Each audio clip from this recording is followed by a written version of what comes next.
Now tonight, flags across the country, including right here at the White House, flying at half-staff. That's after a gunman opened fire on a group of Catholic school children this morning as they attended Mass. 2 children are dead, 17 others are hurt after this shooting in Minneapolis this morning. Police say it happened around 8:30. The gunman died by suicide. We'll redouble ourselves to do the best we can to understand what we can do to prevent any parent from having to receive the calls they received today, from any school dedicated to children. Minnesota Governor Tim Walz addressing the nation earlier this afternoon. While the motive is unclear, some new details, though, have been pouring in all day long. Here's what we know. Police identified the gunman as 23-year-old Robin Westman. See his picture here. No criminal history, and police say they believe he did act alone. According to the church's website, Westman's mother worked as a parish secretary and previously worked at the school where this happened.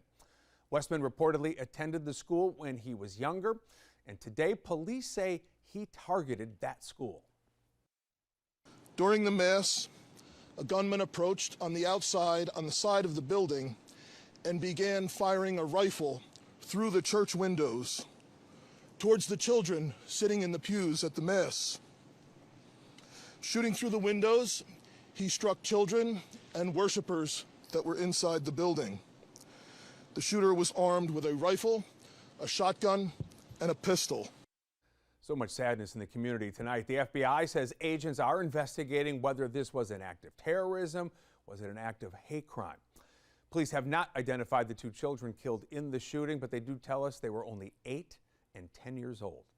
Now, this comes as children across the country, including, of course, right here in the Carolinas, are returning to school. And today's tragedy prompted numerous national and local leaders to respond, including local Bishop Michael Martin of Charlotte. The bishop writes in part, "Let us stand in solidarity with the victims and their families, renounce violence in every form, and uphold the sacredness of life in every space."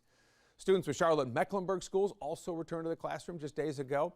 Tonight, the district sent a letter to families saying it is committed to keeping all students and staff safe. The district says, quote, "Each school has emergency and safety plans developed in collaboration with our local law enforcement and emergency responders to guide effective and efficient responses. These plans are regularly practiced and reviewed."